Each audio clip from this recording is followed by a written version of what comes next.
kwanza wa Petro kwa watu wote, sura ya 2 mstari wa 20b hadi 25.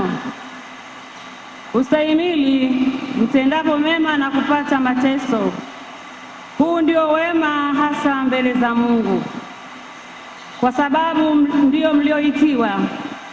Maana Kristo naye aliteswa kwa ajili yetu, akaachia kielelezo, mfuate nyayo zake.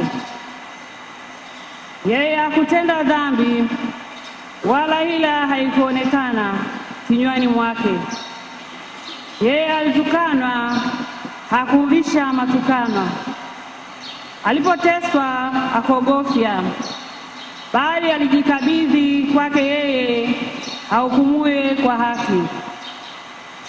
Yeye mwenyewe alichukua dhambi zetu katika mwili wake juu ya mti, ili tukiwa wafu kwa mambo ya dhambi, tuwe hai kwa mambo ya haki. Na kwa kupigwa kwake mliponywa. Kwa maana